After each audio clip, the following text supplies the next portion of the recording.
tell y'all, I was completely taken aback and surprised with the announcement that the Tenkaichi series was coming back. I honestly did not think that was dropping. None of that. I don't know how or why Bandai just randomly airdropped that shit like that, but they some savages for it. But I'm gonna go ahead and dive right into it, into my thoughts and what I think this game may or may not be. Yeah, I was honestly just surprised that this game actually got announced, because for one, I thought they were just going to keep releasing Dragon Ball, Fighters content.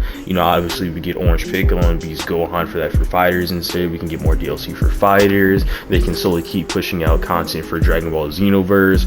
I was thinking they were probably either going to keep pushing out DLC for Xenoverse 2 and or make a Xenoverse 3. So a Tenkaichi series coming back wasn't in my head at this point. And more on that matter, I didn't think that we'd freaking be getting like a new game. Now, we're getting a new game, but I'm not quite sure if it's gonna be a new game. And what I mean by that, I think it might be a somewhat Naruto Ultimate Ninja Storm Connections type deal. Essentially, I think that Ultimate Tenkaichi may be of that, because during the trailer, as you see them, go through the different Ultimate Tenkaichi games. So I'm thinking that this is going to be a mesh of them all, or a mesh of 3, which is probably the best one, in my opinion, is the best one. I'm assuming that it's going to be like the best version possible that we can get of 3. It's going to be more of a remake of 3, but in a not a Resident Evil. Well, actually, yeah, in a Resident Evil 2 sense, or a Dead Space sense, of how they didn't really mess with the gameplay too much. They only improved upon it, and they improved the graphics and they improved everything around the game with keeping the base fun of the game. What made the game fun and popular in the first place. Wow, that was just wow. I'm stuttering and shit, high as hell. Anyway, shut up. Anyway, shut up. But yeah. So it's kind of crazy. I kind of want to see what is gonna happen and what kind of content we're getting. I can't wait for it. And when Goku turns Super Saiyan Blue, basically, it looks like when he turns Super Saiyan Blue against Broly. So I'm assuming that this is going to go all the way up into the Broly arc. As far as content goes, this game could have a lot in it, because people forget, but the base game of Dragon Ball Tenkaichi,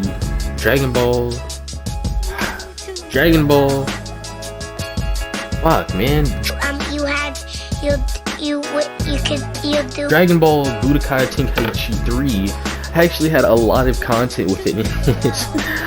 It held Dragon Ball content, Dragon Ball Z, Dragon Ball GT. I think it had most, if not all, of the Dragon Ball Z movies. I know it had Fusion Reborn, I know it had Broly, I know it had World's Strongest. I know it had Cooler and Metal Cooler, and of course they had that really big ass roster, and even more game modes and more little details about the game that people just love, and a really big roster. That roster is really big, but also what makes the game fun. Now, people like to say that, hey, the roster is kind of over padded, because there's a lot of transformations in it, and then you have different versions of characters, and of course some of the characters are just joke characters. Like, be honest with yourself, who's really out here playing with their Frieza soldiers, who's really out here playing certain characters in a game that no one really touches, that don't really have or need to be in the game. But there's a lot of content within Tenkaichi 3 in itself. So just having super content on top of that in a remastered state, in a next gen consoles, or just on PC in general, in today's gaming society, I guess. I'm hyped, bro. I don't know what to say, man. I'm really hyped. I'm really hyped for this game and how good it can be. It also gives a lot of people a chance to actually play the Tenkaichi 3 game. A lot of people haven't played it. Like, think about it. The last Tenkaichi game was Ultimate Tenkaichi, and that came out back on the 360, and that game flopped so fucking hard. It's amazing, man. There's a lot of possibilities with this game. that could happen game mode and roster wise too, because you guys have to remember, as far as online goes, online is way bigger now than it was when this game initially released. You know, of course, some people have played this game, but majority of people who bought this game and played this game have probably never played it online against somebody. Freaking tournament modes, team battles, versus modes, freaking playing that all online, that could be lit. Maybe possible customization, I don't know. Like, the possibilities with this game, I'm hyped, man. I haven't gotten this hype for a game in a long time. This is from a Dragon Ball Z fan. I know there isn't a lot of Dragon Ball Z content on my channel, but I'm telling you, when this game comes out, boy, I'm gonna be playing it 24/7. I don't care, bro. This game, I'm hyped. Hopefully it lives up to the hype. I'm gonna be very disappointed if it doesn't live up to the hype. But at the end of the day, bro, this is a good year for gaming so far. That's not all of the year. For the first quarter of the year, bro, we already have a Game of the Year contender. We're getting so many other games, bro. It is a good time. It is a good time to be a fucking gamer, bro. Yeah, hopefully this game lives up to the hype. And I'll catch you guys later.